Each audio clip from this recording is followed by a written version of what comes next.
వి gold trusted gold buyers మీరు తాకట్టు పెట్టిన బంగారాన్ని విడిపించి ఈ రోజు ఉన్న మార్కెట్ ధరకు కొనబడను.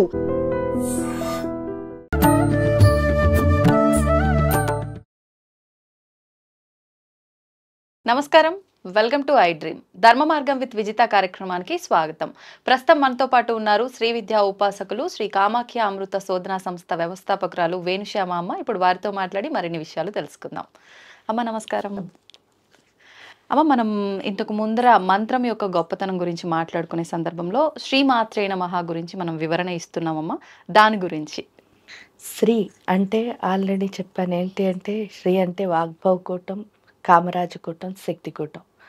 మాత్రే నమః అన్నదానికి ఈరోజు చెప్పుకునే ముందు అసలు ఈ వాగ్భవకూటం, కామరాజకూటం, శక్తికూటం ఏంటి అని చెప్పుకున్నప్పుడు మనం అమ్మవారిని అన్ని నామాలతో పాటు ఈవిడికి ఒక్కరికే స్పెషల్గా ఉన్న నామం ఏమిటి అంటే త్రిపుర సుందరి.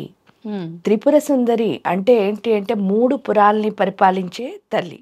ఆ 3 పురాలు ఏంటి అంటే వాగ్భవకూటం, కామరాజకూటం, శక్తికూటం. ఈ 3 పురాల్ని పరిపాలిస్తుందని చెప్పడానికే మనకి లలితా సహస్రనామాలు తీసుకున్నప్పుడు కూడా మీకు 183 ఉన్నాయి. ఆ 183లో ఫస్ట్ 60 మామూలు ఏంటి అంటే స్థూల దేహాన్ని వర్ణిస్తున్నారు. అంటే భౌతిక శరీరం గురించి చెప్తారు. ఆవిడ కళ్ళు ఇలా ఉన్నాయి, ముక్కు ఇలా ఉంది, నోరు ఇలా ఉంది, చెవులు ఇలా అన్నీ చెప్తున్నారు. ఆ తర్వాత రెండోది వచ్చి 60 అంటే 120 వరకు ఎక్కడుంది. 61 నుంచి సూక్ష్మదేహం అంటే లోపలున్న ఆధ్యాత్మిక శరీరం. ఆ తర్వాత వచ్చిన మళ్ళీ ఏంటి అంటే 121 లైన్ నుంచి 180 వరకు కారణదేహాన్ని. ఈ 3 అయిన తర్వాతే అసలైన ఆవిడ రూపం ఏమిటో చెప్పారు ఆ 3 లైన్లోనే. నిజంగా లలితా సహస్రంలో మొత్తం అంతా చెప్పింది ఏంటి అంటే ఇది ఇది ఇది ఇది ఇది ఇది. దీనికి శ్రీమాత్రే నమఃకి ఏంటండి సంబంధం అని అంటే శ్రీ అంటే ఆల్రెడీ మనకు అర్థమైంది. మాత్రే నమః అంటే కూడా ఏంటి అంటే లక్ష్మీ సరస్వతులను కళ్ళగా కలదు కాబట్టే శ్రీమాత్రే నమః. లక్ష్మీ సరస్వతులు కళ్ళుగా కలగడం అంటే ఏంటి? లక్ష్మి అంటే ఐశ్వర్యం మనకి తెలుసు, సరస్వతి అంటే జ్ఞానం. అంటే ఈ 2 కళ్ళు ఏంటంటే ఒకటి ఐశ్వర్యం, ఒకటి జ్ఞానం. కావాల్సిందే అవి కదా అవి. కానీ ఎప్పుడు వస్తాయి ఐశ్వర్యం, జ్ఞానం? అంటే నిజమైన ఐశ్వర్యం, జ్ఞానం కావాలంటే మనకేం రావాలి అంటే 3వ కన్ను ఓపెన్ అవ్వాలి. అది ఎవరు అంటే మాత్రే నమః అమ్మే. అంటే ఆ తల్లి యొక్క తత్వం ఏదైతే ఉందో అది ఎక్కడుంది అంటే 3వ కన్ను ఈ బ్రుకుటీలోనే ఉంది.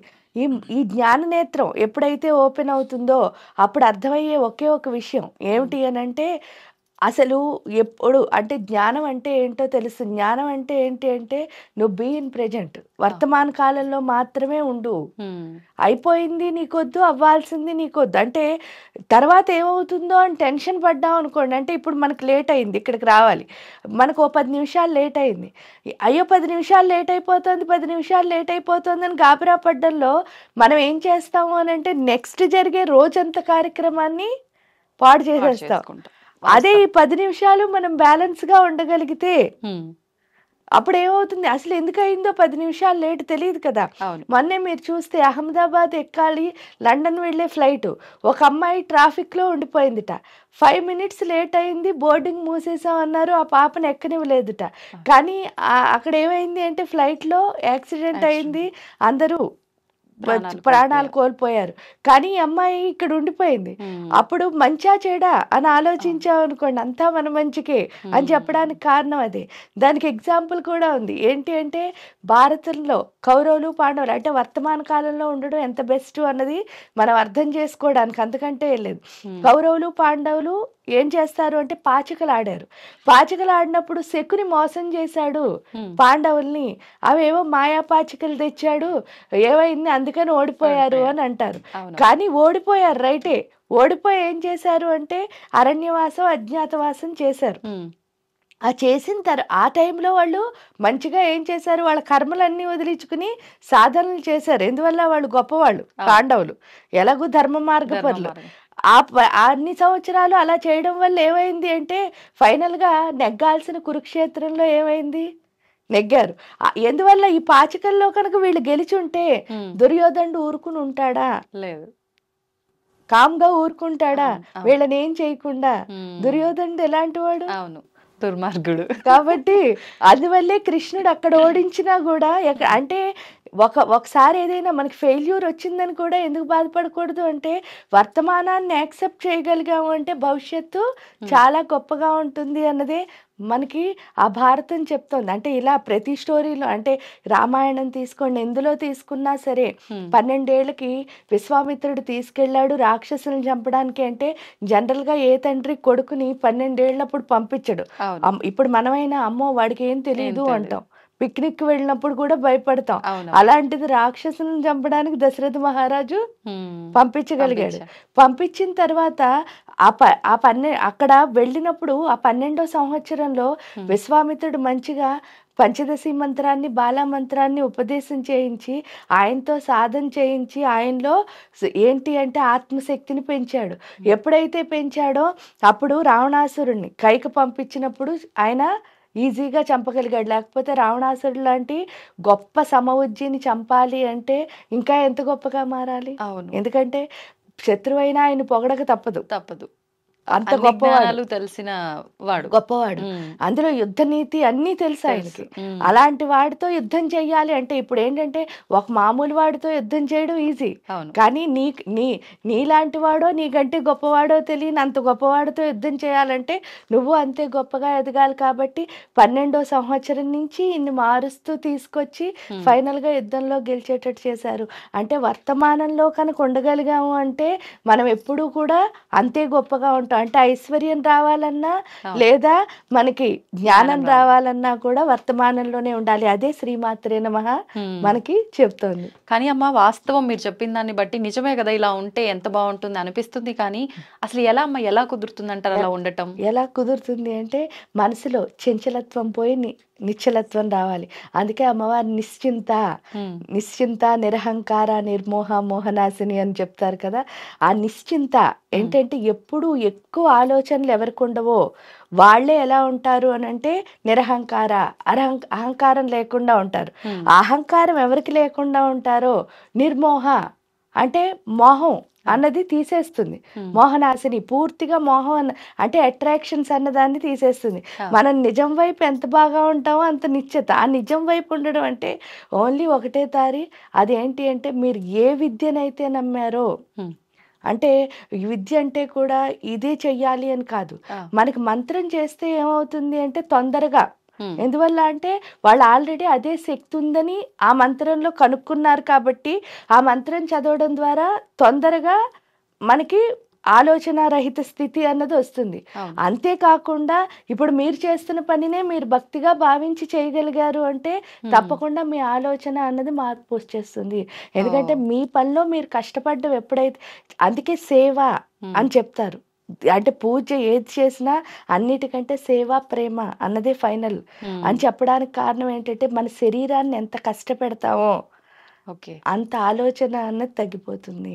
ఎందుకంటే మీరు కష్టపడ్డారనుకో ఇంకోళ్ళని మీరు తొందరగా ఏం చేయలేరు. ఇబ్బంది పెట్టలేము, ఒకటి వాటి గురించి మాట్లాడలేరు. ఇవన్నీ ఎప్పుడైతే తగ్గిపోయాయో మీ ఆలోచన మీ పని మీదే ఉంటుంది. కానీ అమ్మ, ప్రస్తుతం ఉన్న సమాజంలో ఇలా పాజిటివ్గా ఉండి మన పని మనం చేసుకుని ఎదుటి వారిని ఇబ్బంది పెట్టకూడదన్న ఆలోచన ఉన్న వాళ్ళు చాలా తక్కువ మంది ఉన్నారు. ఒకవేళ మనమే అట్లా ఉన్నాము అంటే చూస్తున్నాం కదా, వాళ్ళే ఎక్కువ ఇబ్బంది పడాల్సి వస్తుంది. ఇలాంటి దుర్మార్గపై ఆలోచనలు ఉన్న వాళ్ళ మధ్యలో బ్రతకడమే కష్టంగా మారిపోతుంది. అలాంటప్పుడు కొన్ని సందర్భాల్లో అనిపిస్తుంటుంది, నేను ఎందుకు ఉండొద్దు కన్నింగా, వాడు కన్నింగా ఉన్నాడు, ఏమైంది, వాడు బాగున్నాడు కదా, నేనే బాధపడుతున్నా అనవసరంగా అని వీళ్ళు మారటానికి ప్రయత్నించే వాళ్ళు కూడా చాలా మంది ఉంటున్నారమ్మా ఈ మధ్యలో. కానీ ఏంటి అంటే ధర్మం అన్నది ఎప్పుడు ఫైనల్గా, ఎందువల్ల మీరు పాండవులు కౌరవులు చూసినా, రాముడు రావణాసురుడు చూసినా ఫైనల్గా గెలిచేది ధర్మమే కదా. అంటే ఫస్ట్ హ్యాపీగా అనిపిస్తుందేమో, కానీ ఫైనల్ ఏంటి అని మనం ఆలోచించుకున్నప్పుడు మనం అసలు మారడం అవసరం లేదు అన్నది మనకు అర్థమవుతుంది. దానికి తోడు ఏంటి అంటే నిజంగా కూడా ప్రపంచం అంతా మీ చుట్టూ కన్నింగ్గా ఉన్నా మీరు ఉండకూడదు అని కనుక మీరు ఖచ్చితంగా నిర్ణయం తీసుకుంటే డెఫినెట్గా ప్రకృతి మొత్తం మీకు హెల్ప్ చేస్తుంది. అంటే వీళ్ళు మీకు ఏమైనా చేయాలన్నా ప్రకృతిలో ఏటో ఒకవైపు నుంచి మీకు అది జరగకుండా ఆపితే చాలు కదా, అది జరుగుతుంది కదా. అది జరిగినప్పుడు మీకు ఇంకా ఇలా ఈ లిమిటేషన్స్లో ఎందుకు వెళ్ళాలి? అది మనకు అర్థం అవ్వాలి అంటే తప్పకుండా ఏదో ఒక మంత్ర జపం చేయాలి. నేను ఎక్కువ చేయలేనండి అనిపించింది అనుకోండి, చక్కగా ఇదే చెప్తున్నాను కదా, నిశ్చింత నిశ్చింత నిశ్చింత అనుకున్నా చాలు ఆ చింతలన్నీ పోతాయి. అమ్మ ఇప్పుడు భగవంతుడైనా అనుకుంటూ ఉంటాం ప్రతి ఒక్కరం కూడా, ఏదో ఒక టైంలో అనిపిస్తుంది ఏదైనా చెడు చేయాలి అని అంటే అది ఆలోచన వచ్చిన వెంటనే ఆచరణలో పెట్టేస్తాం తెలియకుండానే. అంటే భగవంతుడు దీనికి ఇంత తొందరగా సహకరించాడా అనిపిస్తుంది. ఏదైనా మంచి చేయాలి అని అంటే మీరు ఇందాక అన్నట్టుగా దానికి ఓపిక చాలా అవసరము, ఎన్నెన్నో నిందలు పడాల్సి వస్తుంది, ఇంకా అవసరమా అనే ఒక ఆలోచన స్థితికి కూడా తీసుకెళ్తుంది. అంటే భగవంతుడు కూడా మంచికి ఇన్ని పరీక్షలు ఎందుకు పెడుతున్నాడు అంటారు? అంటే మీ లైఫ్లో మీరు ఎంత పెద్ద పని చేయాలనుకుంటున్నారో అంత ఎక్కువ కష్టపడాలి అన్నది రూలు. ఓ అప్పుడు మీరు ఇప్పుడు చూడండి, అందరూ నార్మల్గా ఒక మనిషికి అన్నిటికంటే ఎక్కువ భయం ఏంటంటే ప్రాణం. అవును. నేను చచ్చిపోతానేమో అని భయపడమే మనకి అంటే నార్మల్గా పెద్ద భయం. అంటే ప్రతి క్షణం చచ్చిపోతానంటూ ఏం చేస్తున్నావు, ఎప్పుడో చచ్చిపోవాల్సిన చావుని ప్రతిరోజు చచ్చిపోతున్నావు. అది ఎక్కడి వరకు అది స్వార్థం అవుతుంది. కానీ నేను చచ్చిపోతే వీళ్ళు ఎలా బతుకుతారో అనుకోవడం ఏదైతే ఉందో అది ఎలా, అదేమవుతోంది, అది ఇంకో రకమైన భయం. అదేమిటి అని అంటే ఈ సృష్టిలో నువ్వు దేన్ని ఆపలేవు, నువ్వు లేకపోయినా ఏ పని ఆగదు. ఎందుకంటే నీ ముందు ఈ సృష్టి జరిగింది, నీ తర్వాత ఈ సృష్టి జరిగింది, జస్ట్ మధ్యలో నీ పాత్ర నువ్వు చేస్తున్నావు. ఇది ఏంటి అంటే ఒక చిన్న సంఘటన చెప్తానంటే, నిన్నే నేను ఒక చోట ఒక ఆర్టికల్ చదివా. ఆ ఆర్టికల్లో ఏంటి అంటే స్వాతి వీక్లీలో యుద్ధనపూడి సులోచనారాణి గారని ఆవిడ నవల్స్ బాగా వచ్చేవి. వస్తే ఆవిడని ఒకళ్ళు అడిగారట ఒక ప్రశ్న.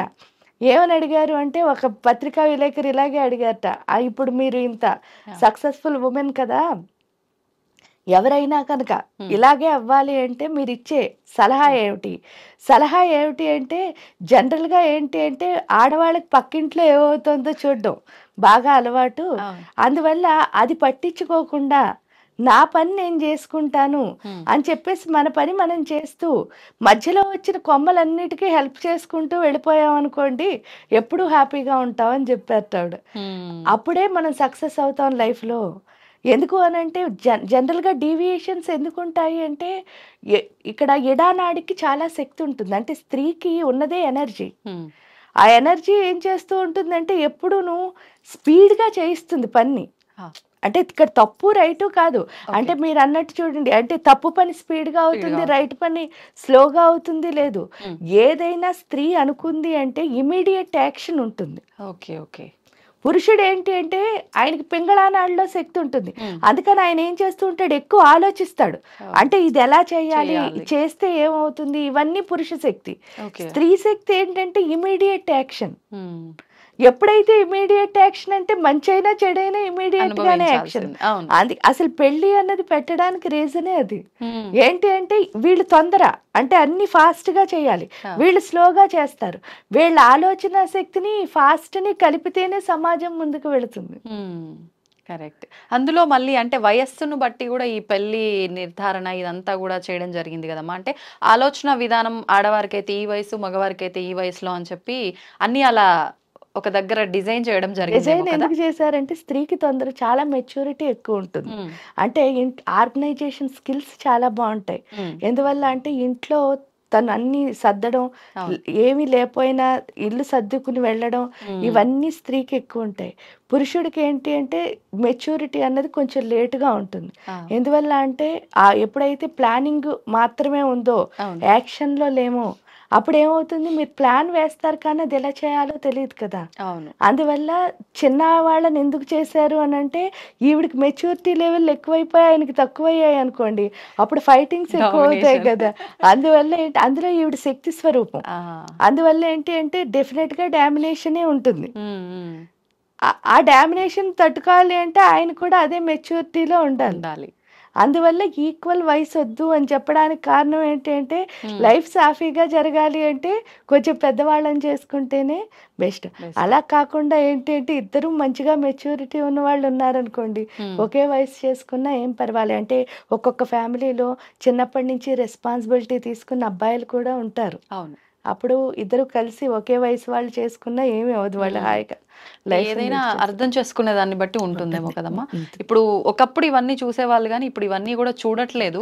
దానివల్లేనో ఏమో తెలియదు, కొంతమంది బాగుంటున్నారు, కొంతమంది పెళ్ళైన కొన్ని రోజులకే, నెలలు కూడా కాదు కొన్ని రోజులకే విడిపోతున్నారు. అసలు ఏంటమ్మా అంటే మనకు వివాహం అయ్యే తంతు అంతా కరెక్ట్ గానే ఉంటుంది. ఒకప్పట్లా అవుతుందా అని అంటే అదొక క్వశ్చన్ మార్క్. మళ్ళీ మంత్రాలు చదవడం దగ్గర నుంచి మనం పాటించే విధానం దగ్గర నుంచి ప్రతి ఒక్కటి క్రమంగా జరుగుతూనే ఉంది. అయినా ఎందుకు కరెక్ట్ గా ఉండట్లేదు అంటే అండర్స్టాండింగ్ లేకపోవడం అనుకోవచ్చా, ఇంకేదైనా రీజన్ ఉంది అనుకోవచ్చా? రీజన్ ఏంటి అంటే ఇండివిజువాలిటీ అని ఒకటి పెట్టుకున్నారు. ఆ ఇండివిజువాలిటీలో ఏంటి అంటే చదువుకున్నాను అనుకుంటూ అవిద్యా స్వరూపుల కింద ఉంటున్నారు. అందుకే అమ్మవారిని విద్య అవిద్యా స్వరూపిణి. విద్య ఏంటి అంటే ఎప్పుడు అనుభవంగా ఉండాలి. అంటే ఇప్పుడు సపోజ్ చూడండి, మీరు చదువుకుంటారు, చదువుకుని ఏదో జాబ్ కోసం అని చదువుకున్నారు. నిజంగా అంటే డాక్టర్ చదువు, ఇంజనీర్ చదువు, ఇంకేదైనా చదవండి, మీ చదివిన చదువు మీ జాబులో ఎప్పుడు పనికొస్తుంది అంటే మీరు అక్కడ చెయ్యగా వచ్చిన అనుభవం మీకు పనికొస్తుందా, ఈ ఫస్ట్ నుంచి చదువుకున్న చదువు పనికొస్తుందా? రియల్ గా చెప్తే ఇది ఏంటి అంటే మనకు అర్థం చేసుకోవడానికి ఒకటి అంతే. అంటే ఇది అని ఫైనల్ గా. కానీ ఇక్కడికి వచ్చేసరికి అనుభవం మాత్రమే పనికొస్తుంది. అక్కడికక్కడే డెసిషన్ తీసుకోవాలి. ఎందుకంటే లైఫ్ లో ప్రతి దాంట్లోనూ కూడా, ఒక ఇంట్లో అయినా సరే మీరు అక్కడికక్కడ డెసిషన్ తీసుకోవాలి తప్ప అన్నిటికీ ఒకే మంత్రం పనికిరాదు. అది తెలియాలి అంటే ఫస్ట్ ఆఫ్ ఆల్ ఏంటి అంటే నేను చదువుకుంటున్నాను అంటే మార్కులు మాత్రం వస్తున్నాయి. ఎందుకు అంటే దాంట్లో అనుభవం లేదు, బట్టి పడుతున్నాం, చదువుకుంటున్నాం. ఇప్పుడు ఏంటంటే 600 మార్కులు కూడా వచ్చేస్తున్నాయి. అసలు లాంగ్వేజెస్ లో వెయ్యరు, కానీ ఇప్పుడు ఎలా వస్తున్నాయో వచ్చేస్తుంది. చిన్న పులి స్టాప్ కామ పోయినా అక్కడ ఒక మార్క్ కట్టు, అలాంటి 600 వస్తున్నాయి అందరికి. కానీ అది ఎందుకు పనికి రావటం లేదు అంటే ఇదేమవుతుంది, నీకు ఇప్పుడు సపోజ్ చూడండి, మీరు కష్టపడి ఏదైనా సాధించారు, అప్పుడు మీకు దానివల్ల గుండెల్లో ఏమొస్తుంది, ఆనందం వస్తుంది. అదే మీకు ఏ కష్టం లేకుండాను ఏదో మీరు ఇందాక చెప్పిన కన్నింగ్ పనో తొంటరి పనో చేసి సంపాదించారు, అప్పుడు మీ గుండెకి హ్యాపీనెస్ వస్తుందా? ఉండదు. అంటే ముందర మనం ఏ స్టెప్ వేయాలన్నా మన దగ్గర ఆ నాలెడ్జే లేదు, భయపడుతూనే ఉండాలి. అందువల్ల ఏమవుతుంది, వీళ్ళు కష్టపడ్డారు అంటే ఊరికే అంటే చదివారు, దానివల్ల గుండెకి ఏం అనిపించటం లేదు. ఎందుకంటే నీకంటే నాకు ఎక్కువ మార్కులు రావాలంతే, అందుకని నేను చదువుతున్నాను. అందువల్ల నాకు నాకు దేని మీద ఇష్టం ఉండి నేను చదవాలి, చదువు మీద ఇష్టం ఉండి చదవాలి. మీకంటే ఎక్కువ రావాలని చదవకూడదు. అంటే అక్కడే నేను డీవియేట్ అయిపోయాను. కాంపిటీషన్ అంటే అదే కదా. ఎప్పుడైతే డీవియేట్ అయిపోయానో ఆ చదువు వల్ల నా గుండెకి హ్యాపీనెస్ లేదు. హ్యాపీనెస్ ఎప్పుడైతే లేదో నేను ఆ హ్యాపీనెస్ ఏంటి ప్రతి దాంట్లోనూ వెతుక్కుంటున్నాను. ఫైనల్గా వచ్చేసరికి ఏమవుతుంది, భర్త భార్య అంటే నేను చెప్పినట్టు నువ్వెందుకు వినవు అనిపిస్తుంది, నువ్వు చెప్పినట్టు నేనెందుకు విన్ను అనిపిస్తుంది, అంతే విడిపోతున్నారు. కానీ ఏంటి అంటే ఇద్దరు ఒకళ్ళు చెప్పినట్టు ఒకళ్ళు అర్థం చేసుకుని అక్కడ ఏది రైటో అది, ఎందుకంటే మన ఇద్దరికి సంబంధించింది కదా కుటుంబం అంటే. అంటే ఇద్దరిలో ఎవరు, ఇప్పుడు చూడండి, మీ డబ్బులు మీవి, నా డబ్బులు నావి అని ఒకే ఇంట్లో ఉన్నాం అనుకో, మీ మాట మీ తిండి మీది, మీ టైం ప్రకారం మీరు తింటారు, నా టైం ఇంకా మన ఇద్దరం ఏం మాట్లాడుకోనప్పుడు మన మధ్యలో కమ్యూనికేషన్ గ్యాప్ ఎప్పుడైతే వస్తుందో మన ఇద్దరి పైన మనకేమీ ప్రేమ లేదు, రిలేషన్ లేదు. రిలేషన్ లేనప్పుడు విడిపోవడం ఈజీయే కదా. అంతే కదా, అలాగే అవుతుంది. అంటే ఎప్పుడైతే అనుభవంతో లేని విద్య మన దగ్గర ఉందో అది అహంకారానికి హేతువు. అందుకే చెప్తా, అహంకారం ఎప్పుడైతే వచ్చిందో విద్య అవిద్యా స్వరూపిణి. అహంకారం ఎప్పుడైతే వచ్చిందో ఇంకా అహంకారం మధ్యలో అసలు జ్ఞానానికి తావు ఉండదు. జ్ఞానం ఎప్పుడు లేదో కామక్రోధ లోభ మోహమద మాత్సర్యాలు లోపల ప్రబలిపోయినప్పుడు ఇంకా అసలు వినాలనిపించదు. ఎందుకంటే ఒక్కొక్కసారి చూడండి, మన ఇంట్లోనే ఎవరైనా చాలా కోపం ఉన్న వాళ్ళు ఉంటారు, ఆ కోపం వాళ్ళకి వచ్చింది అంటే ఇంకా అందరూ కామ్ అయితే ఓకే, కానీ అందులో ఒక్కళ్ళు మాట్లాడినా సరే అది ఎక్కడికి వెళ్తుందో కూడా అర్థం అవుతుంది. అవును, ఎక్కడో మొదలై ఎక్కడికో వెళ్ళిపోతుంది. ఎందుకంటే ఆ కోపానుకున్న లక్షణమే అది. అంతవరకు తీసుకురాకూడదు అనుకుంటే మిగతా ఇంట్లో అందరూ అంటే వీళ్ళకి కూడా అలాంటి కోపం లేకపోతే అందరూ కామ్గా ఉండిపోతారు. అవును, ఆ తర్వాత మళ్ళీ మాట్లాడుకుంటే వాళ్ళు బాగానే మాట్లాడతారు. కానీ ఆ పీక్ మూమెంట్ ఏదైతే ఉందో అది దాటలేకపోతున్నారు. ఎందుకు అంటే ప్రతి క్షణం ఆ కోపంతో రగిలిపోతున్నారు కదా. అవును, ఎక్కువ తక్కువ అనే భావన, మీరు అన్నట్టుగా అహంకారము. ఇప్పుడు చాలా మంది, మీరు అహంకారం అన్నారు కాబట్టి నాకు ఒకటి గుర్తొచ్చిందమ్మా, చాలా కుటుంబాల్లో మనం చూస్తున్నాము మగవాళ్ళది డామినేషన్ ఎక్కువగా ఉంటుంది. అంటే ఆడవాళ్ళు అంతే సమంగా కష్టపడి చేసిన ఎన్ని రకాలుగా మన కుటుంబాన్ని చూసుకున్నా అంతటా అని చెప్పలేం కానీ కొన్ని దగ్గరలా నేను చెప్పిందే నువ్వు వినాలి, ఎందుకు వినవు అనేటట్టుగా, పోనీ వాళ్ళు చెప్పింది వీళ్ళు కరెక్ట్గా విని ఆచరించినా కూడా ఎక్కడో ఒక దగ్గర ఖచ్చితంగా ప్రతి దాంట్లో తప్పు వెతికి ఇబ్బంది పెట్టే వాళ్ళు కూడా ఉన్నారు. ఇలాంటప్పుడు అసలు ఏం చేయాల్సి ఉంటుందంటారమ్మా? ఎంత ఓపికగా ఉన్నా ఫలితం లేదే, అసలు నేనేం చెయ్యాలి అనేది తోచని స్థితిలో ఉంటారు. ఏం చేస్తే బాగుంటుంది? అదెందుకు, అదేంటి అంటే అసలు నిజంగా చెప్తే స్త్రీ అన్నది తల్లి స్వరూపం. పురుషుడుని పెళ్లిలో కూడా చెప్తారు, ఏడో బిడ్డ కింద స్వీకరించమని. అప్పుడు మీ కొడుకు మీతో ఉన్నాడు, వాడు మాట వినట్లేదు అనుకోండి, మిమ్మల్ని ఇలా, ఎందుకంటే కొడుకులకు చూస్తారు, కొడుకులు కూతుళ్ళు నేను చెప్పిందే నువ్వు విను అంటారు. విను అంటే మనం ఏం చేస్తాం, కాసేపు వింటాం. ఆ తర్వాత మన ఇద్దరం కూర్చుని మాట్లాడుకున్నాం అనుకోండి, సమస్యకి పరిష్కారం దొరికేస్తుంది. అప్పుడు ఇంకా ఇవన్నీ రావు. అంటే అది పెరిగిపోవడానికి కారణం ఏమిటి అంటే ఫ్రీగా వాళ్ళు కూర్చుని ఒకళ్ళతో ఒకళ్ళు మాట్లాడుకోకపోవడమే ఇప్పుడున్న సమాజంలో. ఎందుకు మాట్లాడుకోరు అంటే ఆ గొడవ అక్కడికి అయిపోయిందా, అయిపోయిన తర్వాత మళ్ళీ నవ్వుతూ మాట్లాడుకున్నామంటే ఇద్దరం కలిసి ఏంటి అక్కడ గడిపేస్తున్నారు. ఆ గడిపేయడం వల్ల ఏమవుతుంది, గుండెల్లో ఉన్న బాధ పోవటం లేదు, ఇద్దరు గుండెల్లోనూ సేమ్ బాధ ఉంది. బాధ పోకపోవడం వల్ల మళ్ళీ సిచ్యువేషన్ వచ్చేసరికి దెబ్బలాడేసుకుంటున్నారు. అంతే అంతే అమ్మా. మళ్ళీ కొంతసేపు అయ్యేసరికి అలా కలిసి ఉండేవాళ్ళు కొంతమంది అయితే, కొంతమంది కలిసి ఉండట్లేదు, అంతే తేడా. కానీ ఒకే ఇంట్లో ఉన్న వీళ్ళు కలిసి ఉండనట్టే లెక్క. ఎందుకంటే మళ్ళీ ఆ సిచ్యువేషన్ మన లైఫ్ లోకి వచ్చింది అంటే, ఇప్పుడు సపోజ్ చూడండి, ఒక విషయం మీద మీరు ఎవరో ఇద్దరు కొట్టుకున్నారు, ఒక భార్యాభర్త. ఇప్పుడు చెప్పండి మీరు డామినేషన్, ఆ డామినేషన్ అనే విషయం మీద కొట్టుకున్నప్పుడు ఆ తర్వాత కొంచెం సేపు పోయిన తర్వాత వాళ్ళు వీళ్ళు కూర్చుని మాట్లాడుకుని నేను ఇందుకు చేశాను అని కనుక ఆవిడ చెప్పగలిగారు అనుకోండి వారికి, అప్పుడు ఏమవుతుంది, అతను కూడా అర్థం చేసుకున్న తర్వాత ఇంకా మళ్ళీ అదే సిచ్యువేషన్ వచ్చినా మొన్న అది అయ్యింది కదా కాబట్టి ఇదేమో అని ఆలోచించే స్థితి వస్తుంది. ఎప్పుడైతే మీరిద్దరూ మాట్లాడుకోవటం లేదో, ఇప్పుడు నవ్వుతూ ఉన్నాం కదా అని వదిలేస్తున్నారు, కానీ అది క్యారీ ఫార్వర్డ్ అయిపోతుంది లైఫ్ అంతా. అప్పుడు ఏమవుతుంది, ఒకే విడిపోయిన వాళ్ళని చూసి అయ్యో 2 రోజుల్లో విడిపోయారని అనుకోక్కర్లే, కలిసి ఉన్న వాళ్ళు కూడా ఇంట్లో విడిపోయే ఉంటున్నారు. అవును అవును. అంటే ఆ సిచ్యువేషన్లో కలిసి ఉంటున్నారు, మళ్ళీ తర్వాత అదే క్యారీ ఫార్వర్డ్ అవుతుంది. ఎందుకంటే గుండెల్లో బాధపోవటం లేదు కదా. కాబట్టి చెయ్యాల్సిన పని ఏమీ లేదు, చక్కగా ఏ గొడవైనా సరే ఆ గొడవ గురించి మళ్ళీ కొంచెం సేపు పోయిన తర్వాత ఇద్దరూ ప్రశాంతంగా ఉన్నప్పుడు మాట్లాడుకుని, ఎవరిది తప్పు అయితే ఏం తప్పులేదు కదా, మన ఇద్దరం భార్యాభర్తలమే, ఇద్దరిలో ఎవరి తప్పు అయినా ఏమైపోదు, మన డిగ్రీ ఏం పోదు. కాబట్టి హ్యాపీగా ఉండాలి అంటే మాత్రం కూర్చుని ప్రశాంతంగా మాట్లాడుకోవాలి. ఆ సిచ్యువేషన్ అయిపోయింది కదా అని వదిలేయకుండా ఆ సిచ్యువేషన్ గురించి ఇద్దరూ ప్రశాంతంగా మాట్లాడుకుని ఎవరి తప్పు అయితే వాళ్ళు అర్థం చేసుకుని మళ్ళీ నెక్స్ట్ టైం అది రిపీట్ అవ్వకుండా చూసుకుంటే సరిపోతుంది. అమ్మ నిజంగా మీరు చెప్పిన దాన్ని బట్టి ఇది వాస్తవం, కూర్చొని మాట్లాడుకోవాలి, దాన్ని అక్కడికి సార్ట్ అవుట్ చేసుకోవాలి. కానీ ఈ మధ్యకాలంలో ఈ మంత్రం చేసుకుంటే మీకు ఈ సమస్య తీరిపోతుంది, లేకపోతే ఈ రెమెడీ చేసుకుంటే ఇది తీరిపోతుంది, మొగుడు పిల్లలు కొట్టుకుంటున్నారా, మీరు కనుక ఇది చేస్తే అది క్లియర్ అయిపోతుంది, ఎలా క్లియర్ అవుతుందమ్మా? ఇది నమ్మొచ్చు అంటారా? ఎంతవరకు నమ్మొచ్చు? అసలు క్లియర్ అవుతుంది అంటే తప్పకుండా మంత్రం ఎవరైతే చేస్తారో, ఇక్కడ ఇది కూడా మంత్రం ఎవరైతే చేస్తారో వాళ్ళలో మార్పు వస్తుంది. మనలో ఎప్పుడైతే మార్పు వచ్చిందో వాళ్ళు ఏం చేసినా మనం వెళ్ళి మళ్ళీ సేమ్ ఇదే చేస్తాం కదా. చేయడం వల్ల ఏమో అంటే ఇప్పుడు అహంకారం పోయి సాఫ్ట్నెస్ ఎప్పుడైతే వచ్చిందో, పోలే మన వాళ్ళే కదా తిట్టారని వదిలేసినా కూడా సమస్యకి పరిష్కారం దొరుకుతుంది కదా.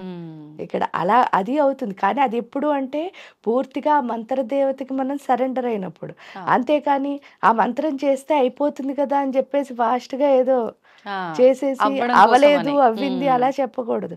మనం పూర్తిగా ఆ మంత్రదేవత మీదే ప్రాణం పెట్టి ఆ మంత్రదేవతను నమ్మి భక్తిగా, ఇంకా నువ్వు తప్ప నాకు దిక్కులేదు అన్నట్టు కనుక చేయగలిగితే తప్పకుండా అవుతుంది. దానికి తోడు అన్నిటికంటే ఫస్ట్ నమ్మకం ఉండాలి. అవుతుంది, అది అదంతా పక్కన పెడితే అంతా నువ్వు చూసుకుంటావమ్మా అనే నమ్మకం ఉండాలి. ఆ నమ్మకంతో చేస్తే డెఫినెట్ గా అవుతుంది. కానీ అటు అది ఉండదు, అవును ఇటు ఇది ఉండదు అంటే అది అవలేదని మళ్ళీ చెప్పకూడదు. అంటే ఇది 2 పడవల్లో ప్రయాణం లాగా ఉంటుందంట. ఏంటంటే ఇటు నేను వేళ్లతోనూ దెబ్బలాడుతూ ఉంటాను, అటు మంత్రము చేస్తానంటే కుదరదు. అవును అవును. అమ్మ ఇప్పుడు మంత్రం అన్నారు, ఫలితం ఉంటుంది అన్నారు, కానీ ఆడవాళ్ళే ఎక్కువగా అంటే కొంచెం ఎమోషనల్గా వీక్ ఉంటారు కాబట్టి ఏ ప్రయత్నం చేసినా వాళ్ళే చేయాలని ఎక్కువగా ఆసక్తి చూపుతూ ఉంటారు. కానీ ఈ ఆడవాళ్ళు అన్ని మంత్రాలు చేయడానికి వీల్లేదు అని చెప్పి మళ్ళీ ఇదొక సమస్య మన ముందుకు వస్తూ ఉంటుంది. నిజంగా ఇది వాస్తవం అంటారా? ఆడవాళ్ళు అన్ని చేయడానికి పనికిరాదంటారా? స్త్రీ అన్ని మంత్రాలు చేయొచ్చు, పనికిరానిదేమీ లేదు. ఎందుకంటే ఆమె స్త్రీ స్వరూపం, తల్లి అన్నీ చేయొచ్చు. స్త్రీ చెయ్యాలి అనడానికి కారణం ఏమిటి అంటే జనరల్గా కూడా ఆవిడ ఎంత చేస్తుందో ఆవిడది వాయుతత్వం, అంటే స్త్రీది వాయుతత్వం. అందుకే మీరు చూస్తే ఆడవాళ్ళ నోట్లో నువ్వు గింజ కూడా నాందో అని చెప్తారు. అంటే ఈవిడికి ఒకటి చెప్తే బీబీసీలో వేయించినట్టే అని, అంటే అందరికీ స్ప్రెడ్ అయిపోతుంది. వాయుతత్వం అవడం వల్ల అది స్ప్రెడ్డింగ్ ఎనర్జీ అనమాట. ఎప్పుడైతే స్ప్రెడ్డింగ్ ఎనర్జీయో స్త్రీది, తొందరగా ఇంట్లో ఇప్పుడు ఆవిడకి ఇవ్వడం ఒకటే తెలుసు, అమ్మకేంటి పిల్లలకి ఇవ్వడమే కదా తెలుసు.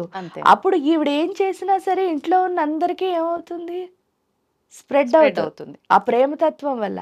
అందుకని స్త్రీని చేయమంటారు. ఆవిడకి ఇవ్వడం ఒకటే తెలుసు కాబట్టి చక్కగా ఈవిడ చేసిన శక్తి ఇంట్లో ఉన్న అందరిపైన పనిచేస్తుంది కాబట్టి అందరూ సుఖంగా హ్యాపీగా ఉంటారని చెప్పేసి స్త్రీని చేయమంటారు. దానికి తోడు ఏంటి అంటే ఎమోషన్స్ ఎప్పుడు స్త్రీలో ఎక్కువ వాయుతత్వంతో పడి, అందుకని ఆవిడ ఫాస్ట్గా అందరికీ చెప్పేయాలని ట్రై చేస్తారు. ఇక్కడ ఏమవుతుంది అంటే ఎమోషన్ కంటే రియలైజేషన్ ఇంపార్టెంట్. అమ్మ అంటే కూడా 4 స్టేజ్లు ఉంటాయి.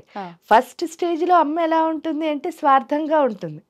అదేంటంటే నా పిల్లలే, అన్నీ నా పిల్లలకే కావాలి, ఆ టైపులో ఉంటారు. కానీ కొంచెం మెచ్యూరిటీ వచ్చిన తర్వాత ఆ తల్లి ఏమవుతుంది, వీళ్ళకి కూడా మన పిల్లలే కదా అని చెప్పేసి పెట్టడానికి ట్రై చేస్తారు.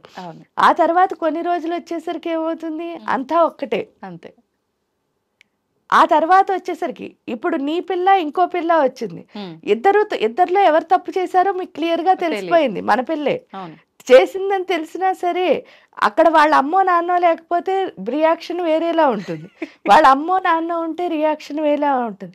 అది పోవడాన్నే రియలైజేషన్ అంటారు. ఏంటంటే అది నా కూతురు తప్పు చేసినా సరే ఇంకో కూతురు తప్పు చేసినా సరే మనం నిజంగా ఎవరు తప్పు చేశారో అది చెప్పగలిగే స్థితి ఏదైతే ఉందో అదే నిజమైన తల్లితనం. అది కనుక వచ్చింది అంటే ఆ తల్లి వల్ల ఆ ఇంటికే కాదు ఆ ప్రపంచానికే మంచిది. అలాంటి తల్లులు కనుక వచ్చారు అంటే, ఎందుకంటే పూర్వం భారతదేశంలో అలాంటి తల్లులే ఉండేవారు అందరూ. అవును, అలాంటి తల్లులు ఇప్పుడు కూడా మళ్ళీ వస్తే కనుక ఏమవుతుంది అంటే దేశ పరిస్థితే మారిపోతుంది. ఆ భారత మాత చాలా హ్యాపీగా ఉంటుంది, మన భూమాత కూడా ఆనందంగా ఉంటుంది. కాబట్టి అందరూ తల్లులు అవ్వాలి అంటే మంత్ర సాధన మార్గం. అమ్మ, ఓంకారం చాలా ప్రాధాన్యత ఉంది ఓంకారానికి మన సనాతన ధర్మంలో. అయితే ఏంటి అసలు ప్రణవనాదం అని అంటూ ఉంటారు ఈ ఓంకారాన్ని, దాని విశిష్టత గురించి తెలియజేయండి. ఓంకారం అంటే ఏంటి అంటే ఓం అనేది శివాశక్తుల యొక్క స్వరూపం.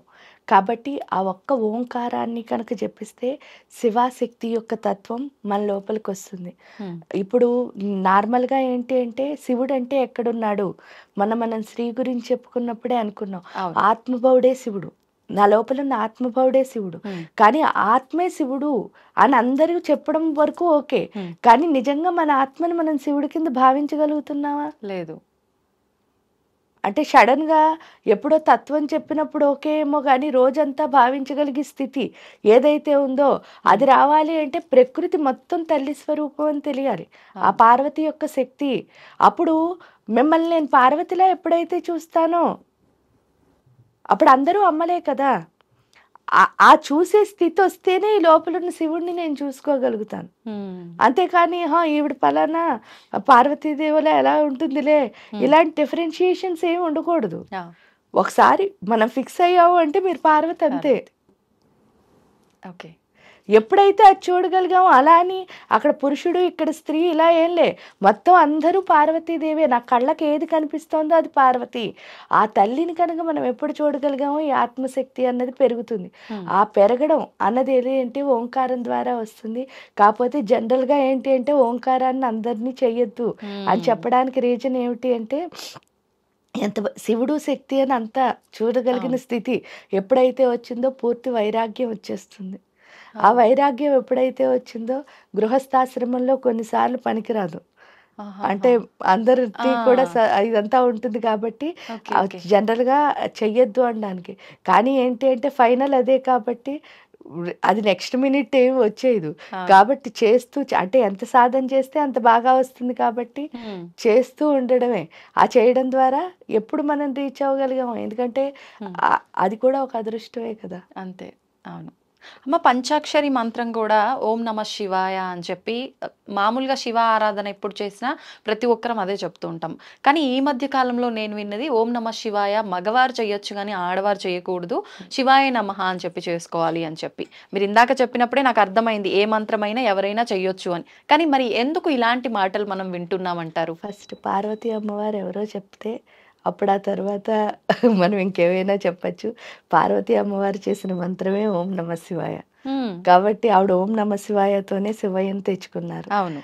ఇది అసలు మంత్రశాస్త్రం అన్నది ఆత్మశక్తిని పెంచుకోవడానికి చేసేది మాత్రమే. శరీరానికి స్త్రీ పురుషుడు అభేదం ఉంది. మీరు ఆత్మశుద్ధి చేసుకుంటున్నప్పుడు ఇంకా స్త్రీ పురుష అభేదమే ఉంది. అవును. ఇక్కడ జెండర్ ఏమీ లేదు కదా, ప్రకృతి మొత్తం అంతా. అలాంటప్పుడు మీ ఆత్మశక్తిని మీరు పెంచుకోవాలనుకుంటున్నారు. అప్పుడు స్త్రీ అసలు అందుకని మంత్రాలు వీళ్ళు చెయ్యొచ్చా వాళ్ళు చేయకూడదా అంటే అసలు ఆత్మని శుద్ధి చేసుకునేటప్పుడు ఎవరైనా చెయ్యొచ్చు కదా, వీళ్ళు చెయ్యొచ్చా వాళ్ళు చేయకూడదా అని లేదు. ఎందుకంటే పార్వతీదేవి, సతీ, అనసూయ, సుమతి వీళ్ళందరూ ఎలా మరి దేవుణ్ణి రీచ్ అయ్యారు? అరుంధతి. అవును. మరి వాళ్ళందరినీ మనం సంకల్పం చెప్పినట్టు చెప్పుకుంటున్నాం కదా. అరుంధతి వశిష్ఠాభ్యో నమః, సీతారామాభ్యో. ఫస్ట్ వాళ్ళ పేర్లే చెప్పారు చెప్పాలి అంటే. ఎందుకు అని అంటే ఆత్మశుద్ధి అన్నది ప్రతి ఒక్కళ్ళకి అవసరం. ఇక్కడ స్త్రీకి పురుషుడికి అని కాదు, అందరికీ అవసరం. ఎవరైనా చెయ్యొచ్చు. కాబట్టి వీళ్ళు చెయ్యొచ్చా వాళ్ళు చేయకూడదా అన్నది అసలు క్వశ్చన్ కాదు. ఎందుకు అంటే ఆత్మని శుద్ధి చేసుకోవాలనుకున్న ప్రతి ఒక్కళ్ళు చేసుకోవచ్చు. పైగా గురూజీ ఎప్పుడూ ఒకటే అడిగేవారు, ఏంటంటే నాకు అర్హత ఉందా అని చాలా మంది వచ్చి అంటారనమాట. నేను ఉపాసన చేయాలనుకుంటున్నానండి, శ్రీ విద్యా ఉపాసన, నాకు అర్హత ఉందా అండి అంటారు. అంటే వినయంగా మంచిగా అడిగినప్పుడు గురూజీ ఒక్కటే చెప్పేవారు, నీ మనసులో ఒక ఆలోచన వచ్చిందంటేనే అమ్మవారు అర్హత ఇచ్చినట్టు, కాబట్టి నువ్వు హ్యాపీగా నేర్చుకోవచ్చు అని చెప్పేవారు. ఓకే అమ్మ, ఇప్పుడు శ్రీ విద్యా ఉపాసన అన్నారు కదా, నియమాలు ఎక్కువగా పాటించాల్సి ఉంటుందేమో అనుకుంటారు. అది వాస్తవమే అంటారా? అంత ఈజీ కాదు శ్రీ విద్యా ఉపాసన. శ్రీ విద్యా ఉపాసన అన్నది నిజంగానే ఈజీ కాదు. ఎందుకంటే చూడడానికి చాలా సింపుల్ గా అనిపించే కష్టమైన పని అది. ఎందువల్ల అంటే అమ్మని ఈ సృష్టిలో లైఫ్ లో ఎవరినైనా మోసం చేసేయగలుగుతాం ఈజీగా, కానీ తల్లిని అసలు ఎప్పుడూ మోసం చేయలేం. ఎందుకు అంటే ఆవిడ అందుకే సహస్రాక్షి. ఈవెన్ ఇంట్లో తల్లినైనా మీరు చూస్తే మనం ఏం చేసినా సరే నెక్స్ట్ మినిట్ ఆవిడ కనిపెట్టేస్తుంది, ప్రతి కదలిక ఆవిడకి తెలిసిపోతుంది. ఎందుకు అంటే తల్లి మన అంటే ఆవిడ ఆత్మకి మన ఆత్మకి చాలా కనెక్షన్ ఉంటుంది. అందువల్ల మనం ఎక్కడ ఏం చేసినా సరే అమ్మకి ఈజీగా తెలిసిపోతుంది. పిల్లలు ఎక్కడైనా చేయనివ్వండి, వాళ్ళు ఏదో చేసి వచ్చారు, ఆవిడ కనిపెట్టేస్తుంది మొత్తానికి.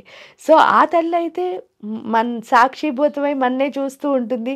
కాబట్టి ప్రతి క్షణం ఏంటంటే అమ్మని చాలా ఈజీగా కన్విన్స్ చేయొచ్చు అనుకునే పరిస్థితి ఉంటుంది, కానీ అస్సలు కన్విన్స్ చేయలేనిది ఎవరైనా ఉంటే అది తల్లి.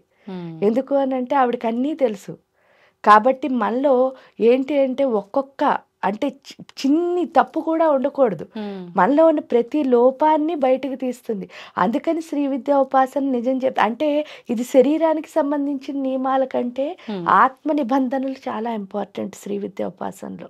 ఏంటమ్మా ఆత్మ నిబంధన? ఆత్మ నిబంధనలు అంటే ఏంటంటే నేను ఒకటి కమిట్ అయ్యాను. దీక్ష అంటే అదే కదా, దీక్షిత దైత్య సమని.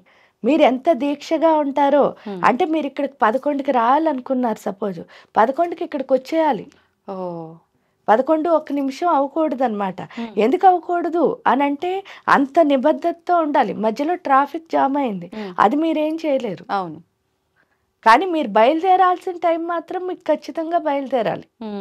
ఆ తర్వాత మధ్యలో ఏదో అయితే అది మనకి సంబంధం లేదు. అంటే అక్కడ లేట్ చేసినా కూడా ఆవిడ ఇందాక చెప్పింది మనం అక్కడికి వెళ్ళకూడదు అంతే ఆ టైంకి. సో ఇక్కడ ఏమవుతోంది అని మనం ప్రశ్నించుకుంటే ఏంటి అంటే ప్రతిసారి అంటే ఈరోజు నేను 9 నుంచి 10 వరకు ఈ మంత్రాన్ని జపం చేస్తాను అని మనం అనుకున్నాం. అనుకుంటే ఖచ్చితంగా 9 నుంచి 10 వరకు మనం ఆ మంత్రాన్ని జపం చేసి తీరాలి. ఒకవేళ కుదరని పక్షం కుదరని పక్షంలో అన్నది అసలు క్వశ్చన్ మార్కే ఉండొద్దు. రాకూడదు. ఆ. ఎప్పుడు వచ్చిందో మీరు చేయలేరు గట్టి గ్యారంటీగా. ఆ, అంటే నాకు కుదరదేమో అనుకుంటే ఇంక చేయలేము. చేయలేం. నేను చెయ్యగలను అనుకుంటే మాత్రం ఖచ్చితంగా చేసేస్తాం. ఓకే. ఆ పరిస్థితి మనకి అలా క్రియేట్ అవుతుంది. ఎందుకంటే మనం ఒక మంచి పని చేద్దాం అనుకుంటే ఎంతో రోజులు కాదు, ఒక 10 days కనుక మీరు కమిట్ అంటే 10 days సమస్యలు వస్తాయి. అంటే ఆ టైంకి మీకు ఎవరో ఒకళ్ళు రావడం, మీరు చేయలేకపోవడం, ఇలాంటివన్నీ ఒడిదుడుకులు వస్తాయి. వస్తాయి వచ్చినా సరే నేను అనుకున్నాను కదా కూర్చుంటాను అని చెప్పి కనుక మీరు దీక్షగా 10 రోజులు కూర్చోగలిగితే 11వ రోజు నుంచి అసలు మీరు ఏమీ కష్టపడక్కర్లే, ఆటోమేటిక్గా అయిపోతుంది. ఓకే. ఎందుకంటే నిన్ననే ఎగ్జాంపుల్ చెప్తాను. మేము అంబుబాచి మేళాలో సతచండీ హోమం చేద్దామని అనుకున్నాం కామాఖ్యాపీఠంలో. చేద్దాం అనుకుంటే అందరూ ఎలాగంటే అసలు ఒక్కళ్ళు కూడా సపోర్ట్ చేయలేదు, తెలుసున్న ఎవ్వరు కూడా. అసలు ఎలా చేస్తారు, అక్కడ అంత జనం ఉంటారు, మీరు హోమం చేయడానికి ప్లేస్ దొరకదు, ఇది దొరకదు, అది దొరకదు, మీరు అసలు పైకే ఎక్కలేరు ఫస్ట్ ఆఫ్ ఆల్. ఎందుకంటే పైకి ఎక్కలేమంటే మనకి కొండ కిందనే నుంచి నడిచే వెళ్ళాలి పైకి. ఇవన్నీ కారణాలు చెప్పారు. చెప్తే సరే ఏదో ఒక తావు దొరుకుతుంది కదా, అమ్మని నమ్మి వెళదాము, ఎప్పుడు చేయలేదు కదా, ఫస్ట్ టైం అంబుబాచి మేళాలో అంటే ఈ 18 పీఠాల్లో వరుసగా చేస్తున్నాం కాబట్టి ఈ టైం అక్కడ ప్రీషియస్ కాబట్టి ఆ టైంలోనే చేద్దాము అని అనుకుని సరే అందరూ అలా చెప్పినా నువ్వు ఉన్నావు కదా అని చెప్పాము, ఆవిడకి దండం పెట్టాం. కానీ ఒక్కటి కూడా కష్టపడకుండా అది ఎలా వచ్చింది అంటే ఏమి తెలీదు. అంటే ఏమి అసలు అంటే ఇలా పలానా వాళ్ళు పలుకుబడి అసలు ఏమీ చేయలే, కానీ వాటంతట అవే సమకూరే, హ్యాపీగా హోమం చేసుకున్నాం, హాయిగా వచ్చేసాం అంతే. అంటే దీన్ని బట్టి మీరు ఇందాక అన్నట్టు మనకు ఆ చెయ్యాలి చేస్తాం ఖచ్చితంగా అనే భావన ఉండాల్సిందే. అంటే అది ఒక్కటే ఉండాలి. అంటే నేను చెయ్యలేనేమో అని ఎప్పుడు అనుకున్నారో నెక్స్ట్ రోజే ఆగిపోతుంది. ఎందుకంటే ఆల్రెడీ మీరు ఆ ఎనర్జీని అక్కడ పెట్టేస్తున్నారు కదా. అవును అవును. అంటే నాకు కుదరదేమో, అలా టైం పెట్టుకుంటే అవ్వదేమో ఏం అనుకోకూడదు. చేద్దాం అనుకున్నాను, స్టార్ట్ చేస్తాను, మిగతాదంతా ఎవరు చేయించే వాళ్ళు ఉంటారు అంతే. ఓకే అమ్మ, ఇది ప్రతి ఒక్క విషయంలోనూ ఇలానే తీసుకోవాలంటారా? అంటే దేవత ఆరాధన విషయం ఒక్కటే కాదు, మన నిత్య జీవితంలో కూడా అంటే కీడెంచి మేలెంచు అని చెప్పి పెద్దవాళ్ళు చెప్తారు. అంటే ప్రతిదీ మనం ఇలా అవుతుందేమో అని ఆలోచించిన తర్వాత పాజిటివ్ అయితే బాగుంటుంది. మా పెద్దవాళ్ళు అలానే చెప్పారు, మేము ఇలానే ఆలోచిస్తామని. చాలామంది ఎక్కువ నెగిటివే ఆలోచిస్తూ ఉంటారు. అవ్వదు అవ్వదు అనుకొని అయితే చాలా హ్యాపీ ఉంటుంది, అవుతుంది అవుతుంది అనుకొని అవ్వకపోతే చాలా బాధపడతామని చెప్పి ఇలా ఆలోచించి అలా ఆలోచిస్తారు. దీన్ని ఎలా తీసుకోవచ్చు అంటారమ్మా? అసలు అవుతుంది అవ్వదు అన్నది మొదలైంది అంటే మీరు ఆ పని చేయడం ఎందుకు, వేస్ట్ కదా. మీరు ఏదైనా ఒక పని చేయాలి అంటే నా లైఫ్లో నేను సక్సెస్ అవనేమో అనుకుని మనం పని మొదలెడితే ఇంక పని ఎలా సక్సెస్ అవుతాం? అంటే అవుతుందనే కదా వెళ్ళాలి దేనికైనా. అవును. కాబట్టి అసలు అవ్వదు అన్న మాటే మన మెదడులోకి రాకూడదు. ఎప్పుడు వచ్చిందో ఆ పని అవ్వదు. మీకు డౌట్ వచ్చింది, ఆ పని చెయ్యొద్దు అసలు. లేదు అవుతుంది అనుకుని వెళ్ళండి. ఫస్ట్ చెప్పిందే 10 రోజులు కష్టం అవుతుంది. ఎందుకు అవుతుంది అంటే మీరు నుంచోరో చూడాలి కదమ్మా. ప్రకృతి అయినా ఏ పనైనా మంత్రం అని కాదు, మనం నుంచో చూడాలి కదా. ఇప్పుడు తల్లి తండ్రి అయినా మనని టెస్ట్ చేస్తారు కదా, చేస్తారు. ఇది చేయగలవా చేయలేవా, అవును నేను చేస్తానన్నవన్నీ నాకు ఇచ్చేయరు కదా, ఏది కరెక్టో కాదో చూస్తారు. మరి అలాంటప్పుడు ప్రకృతి కూడా అంతే, నేను కరెక్ట్ అంటే నాకు నిజంగా అది కావాలంటే నేను నుంచోవాలి. నుంచుంటే 10 రోజులు 11వ రోజు నుంచి మీరు అస్సలు కష్టపడక్కర్లే, వాటంతట అవే అయిపోతూ ఉంటాయి మీకే తెలియకుండా. వాటినే చాలా మంది దేవుడు పూజ చేసేవాళ్ళు మా లైఫ్లో మిరాకిల్స్ అంటే ఏంటి అసలు, మనం నుంచుంటేనే మిరాకిల్స్ వస్తాయి. ఎందుకు ఒక ఎగ్జాంపుల్ చెప్తాను. ఫస్ట్ టైం మదురై వెళ్ళామమ్మా. మదురై వెళ్ళినప్పుడు 10 days చాలా హ్యాపీగా, అంటే టెంపుల్లో ఎవరో ట్రస్ట్ వాళ్ళు పూజలకి తీసుకువెళ్ళారు, అక్కడ క్లాసులు అవి చెప్పాం కాబట్టి ఆ టెంపుల్లో చాలా చాలా మంచి భోగాలన్నీ జరిగాయి.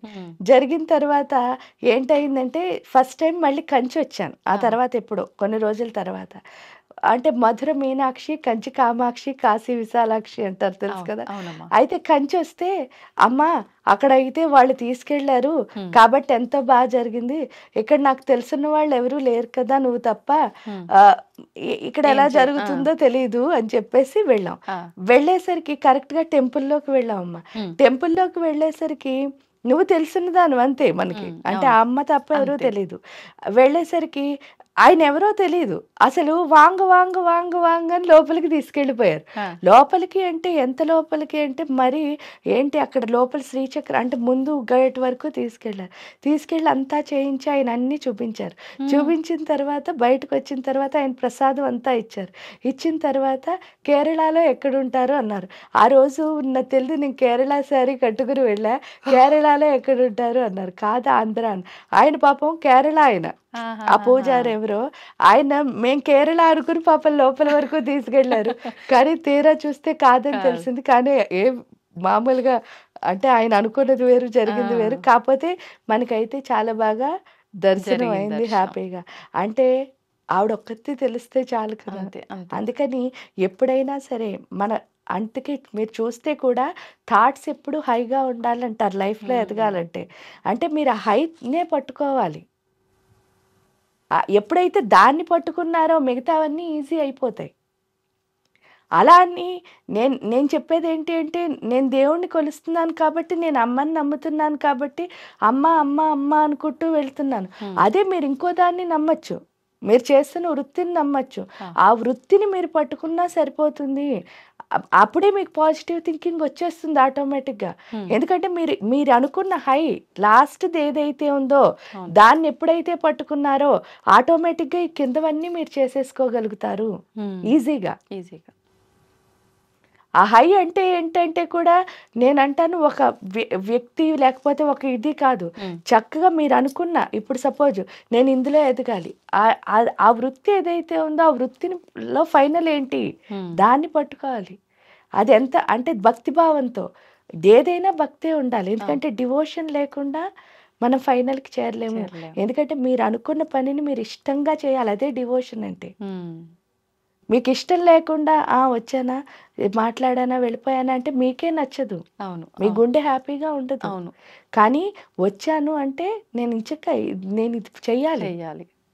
అది అది ఆ ఇష్టం ఉందనుకోండి, మీరు ఎంత చేసినా మీకు ఏం అనిపించదు, ఆపాలనిపించదు.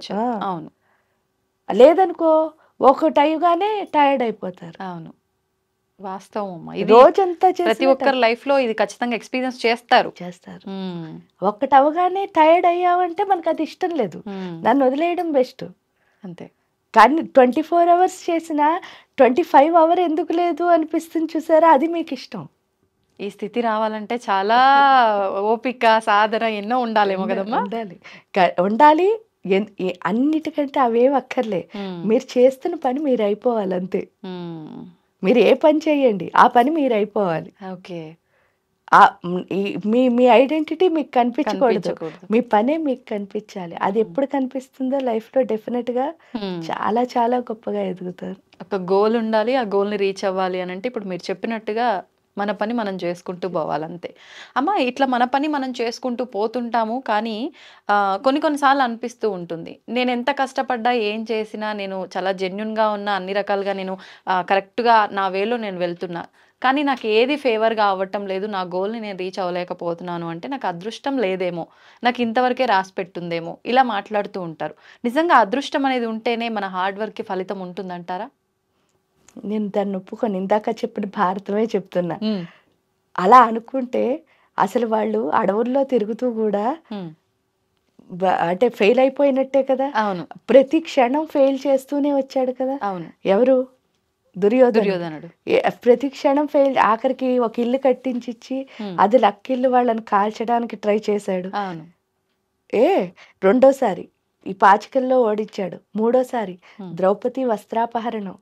అలా ప్రతిసారి ఆఖరికి పుట్టిన అభిమన్యుడిని వాళ్ళని కూడా చాలా ఇబ్బందులు పెట్టాడు. అప్పుడు మేము దురదృష్టవంతులమేమో అనుకున్న 5గురిలో ఎవరైనా అనుకున్నా, వాళ్ళ అమ్మ కుంతి అనుకున్నా, ద్రౌపది అనుకున్నా, సుభద్ర అనుకున్నా, ఈ పిల్లడు అభిమన్యుడు అనుకున్నా ఏమవుతుంది? ముందుకు వెళ్ళే వాళ్ళు ముందుకు కాదు. వెళ్ళేవాళ్ళు కాదు. పైగా ఇంకోటి కూడా చెప్తాను నేను, 100 మంది వాళ్ళు ఉండి వీడిని లక్కింట్లో కాల్చాలి అని అనుకున్నారు అంటే వాళ్ళు వీడికి భయపడుతున్నారా, వీళ్ళు వాడికి భయపడుతున్నాడా? అదే కదా. వీళ్ళు 5గురే. అవును, అంటే వాడే భయపడుతున్నాడు. ఎప్పుడైనా తప్పు చేసేవాడికే భయం భయం ఉంటుంది. ఉంటుంది. అవును. అప్పుడేంటి, వెనకాల నుంచి చెత్త పనులన్నీ చేయాలని ట్రై చేస్తారు.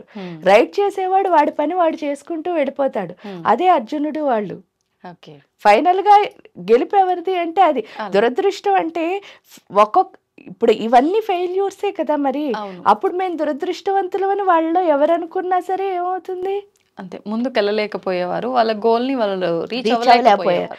ఎప్పుడైనా మన బలహీనత అదే. నేను లక్కీ కాదేమో అనుకోవడం. అవును. ఈ సృష్టిలో ప్రతి ఒక్కళ్ళు లక్కీవే, అదృష్టవంతులే. ఎందుకంటే ఇక్కడ పుట్టానంటేనే అదృష్టవంతుడి. ఎందుకంటే మనం అందరం లక్ష్మీదేవి బిడ్డలం. చండి అదే కదా చెప్తోంది, లక్ష్మి మీకు ప్రతి క్షణం రీసోర్స్ ఇస్తుంది, దాన్ని అర్థం చేసుకునే శక్తిని పార్వతి ఇస్తుంది, ఇది నా రీసోర్స్ అని.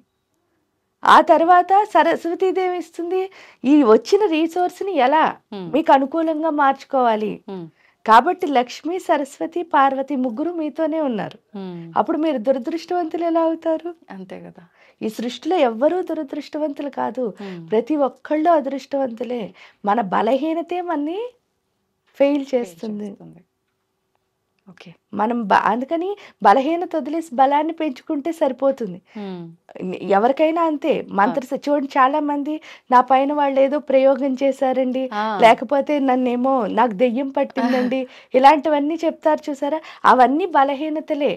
అంటే మనలో ఉన్న బలహీనత పోవాలంటే మనం పెంచుకోవాల్సిన శక్తిని కదా. అప్పుడు మంత్ర సాధన చెయ్యమ్మా, నీకు అవన్నీ. ఎందుకంటే ఎప్పుడైతే నువ్వు ఇంకోళ్ళ మీద నీ బలహీనతను ఆపాదించేస్తున్నావో, దుర్యోధనుడు తప్పు చేశాడు అన్నది ప్రపంచానికి తెలుసు. కానీ భీముడు ఏమి దానికోసం అమ్మో దుర్యోధనుడు నన్ను చంపేస్తాడేమో అని భయపడలేదు.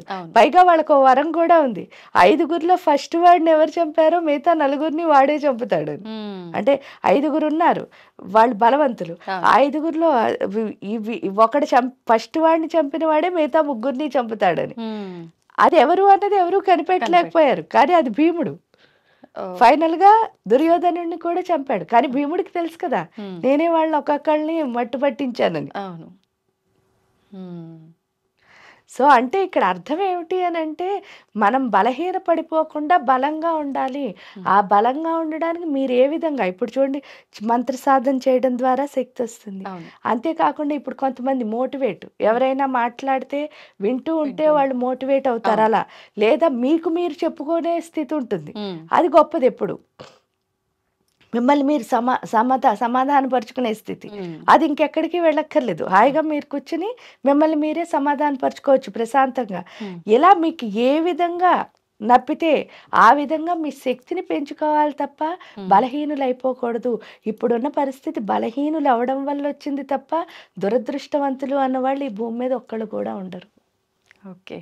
అంటే ప్రతి ఒక్కరు అలా భావన చేసుకుంటున్నారు, అలా ఇంకా వీక్ అయిపోతున్నారు అంతే. అది తెలుసుకుంటే అందరూ ముందుకెళ్ళొచ్చు ఆ భయం నుంచి బయటపడి.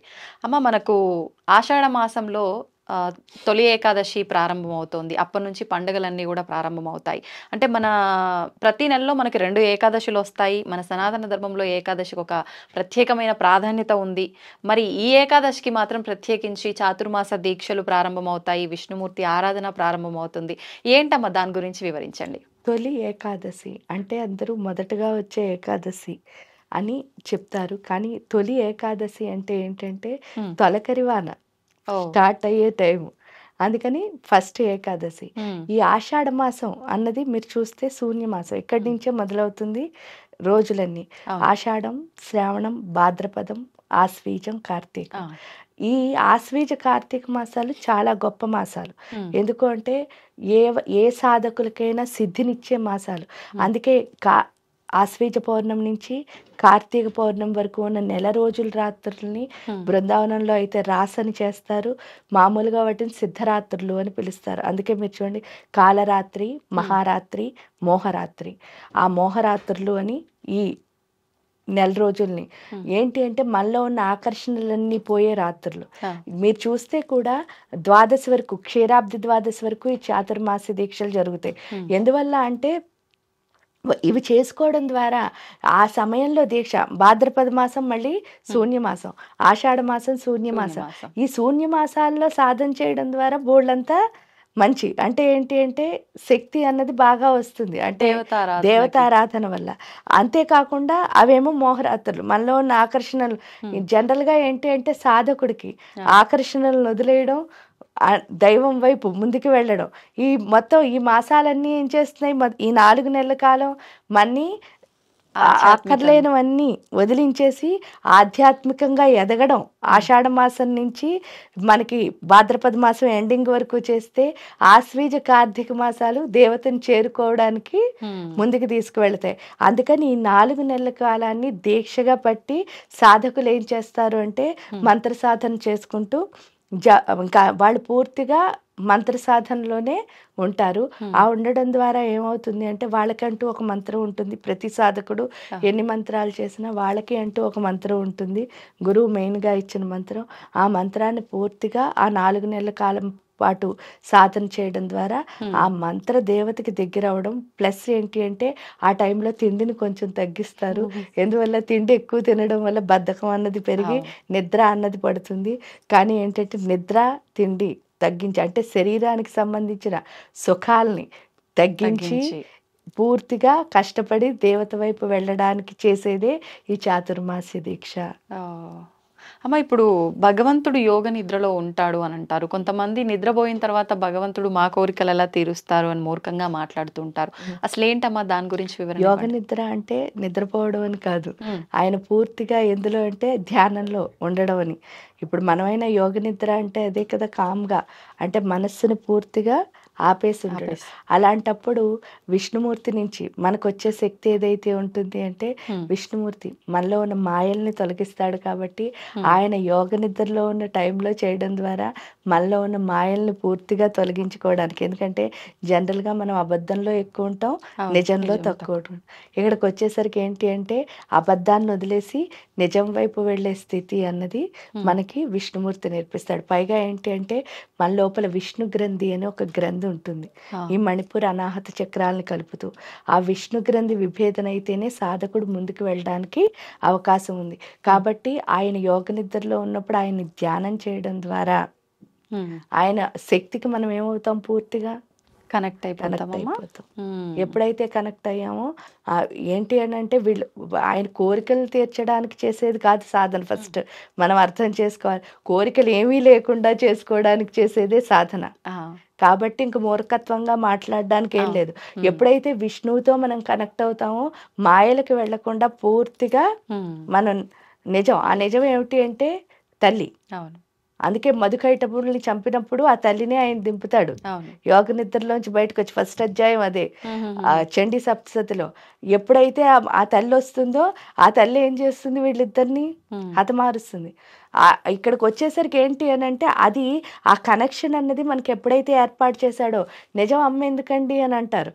అంటే ఈ సృష్టిలో ఎవరికైనా ఒకే ఒక నిజం, అది తల్లే.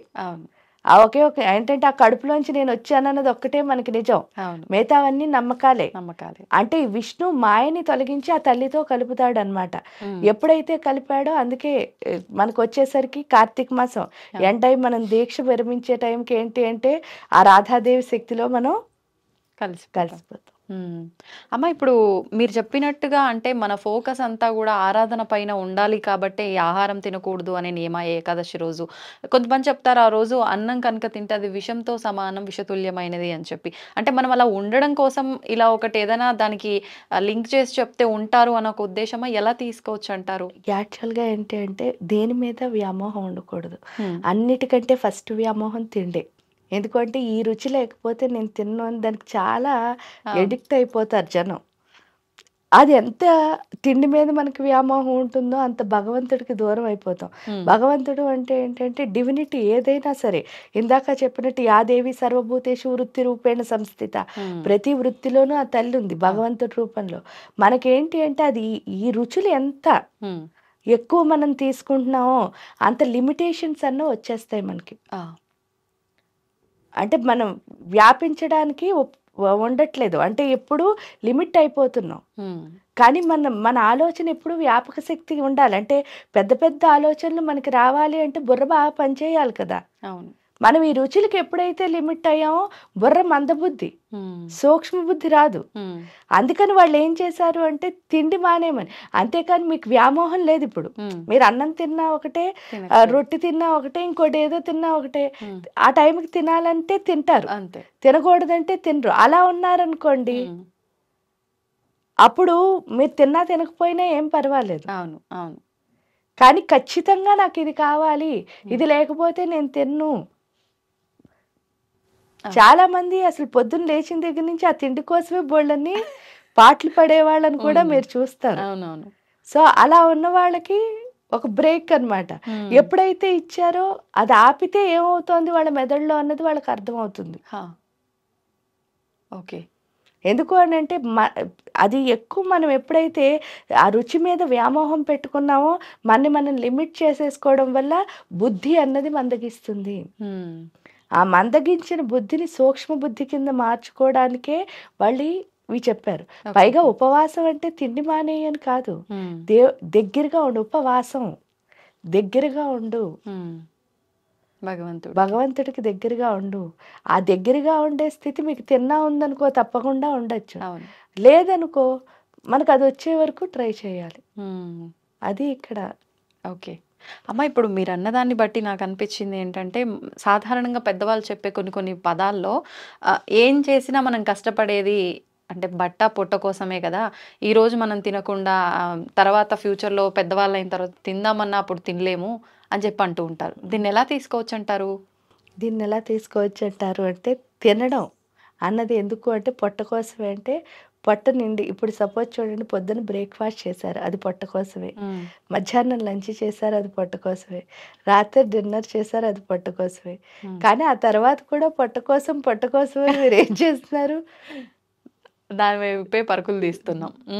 మీరు అన్నీ వదిలేశారు, ఇంకేంటి అంటే పొట్ట కోసం అంటే ఆ పొట్ట కోసం కావాల్సినంతే మీరు తెచ్చుకోవాలి కదా. అవును. అంటే మీరు దాని వైపు ఫోకస్ లేదు మీకు అసలు. అవును. మీరు సంపాదించడం అన్న దానిలో పెట్టుకున్న తర్వాత ఆ పొట్టను కూడా వదిలేశారు. నిజం చెప్తే ఏ పొట్ట కోసం అన్నారో ఆ పొట్టని. వాస్తవం. మరి ఇంకా అలాంటప్పుడు మనం చెప్తున్నది చేస్తున్నది ఒకటా కాదు. కానప్పుడు మనకు క్లారిటీ లేదు. ఫస్ట్ ఆ క్లారిటీ ఎవరికి వాళ్ళు తెచ్చుకోవాలి. కరెక్ట్. నాకేం కావాలి, ఆ నాకేం కావాలి తెచ్చుకోవాలన్నా మళ్ళీ సాధనే. అవును. ఆ సాధన ఏంటంటే సాధనమున పనులు సమకూరు ధరలోనా. మనకేం కావాలి అని మన క్లారిటీ వస్తుంది. అవును. అది లేక ఏంటంటే మనం ఏం చేస్తున్నామో మనకి తెలియదు అనమాట. అంటే వాళ్ళు ఎవరో తాగారు మత్తుగా ఉన్నారని మనం చెప్పక్కర్లే, అందరూ అదే మత్తులో ఉన్నారు, ఆ కన్ఫ్యూజన్ అనే మత్తులో. కరెక్ట్ అమ్మా. అది వదిలేసుకుని నా లైఫ్కి ఏం కావాలి అన్న క్లారిటీ మనం తెచ్చుకోవాలి అంటే తప్పకుండా ఏదో ఒక విషయంలో సాధన చేయాలి. అది మీ జాబ్ చేస్తారా, మీ ఇంటి విషయంలో చేస్తారా, లేకపోతే దేవుడు సాధన. ఎందుకంటే అన్నిటికంటే ఈజీ ఏంటి అంటే దేవుడు సాధన చేయడం ద్వారానే మనలో మార్పు వస్తుంది. అవును. అది వచ్చిన తర్వాత మిగతా అన్ని విషయాల మీద క్లారిటీ వచ్చేస్తుంది. అన్నీ మారిపోతాయి. అంతే. ఓపిక, ఒక రకమైన సహనం అన్నీ వచ్చేస్తాయి ఆటోమేటిక్గా స్పిరిచువల్ పర్సన్స్కి. కాబట్టి అన్నీ బ్యాలెన్స్ చేసుకోగలుగుతారు. సంతోషం అమ్మ, చాలా మంచి విషయాలు తెలియజేశారు. ధన్యవాదాలు. తవ్వుతూనే శివలింగం సరే దాన్ని అట్లా కప్పేసేయండి, చూపించదండి. మూర్తి పూజ కాదు, సాక్షాత్ బ్రజేంద్ర నందన భగవాన్ ఉన్నారు మూర్తిలో. ఏమీ ఆశించకుండా ఆరాధించే వాళ్ళు కూడా ఉన్నారా ప్రభుజీ? నిజమైన భక్తి అంటే మనకు తెలియదు కాబట్టి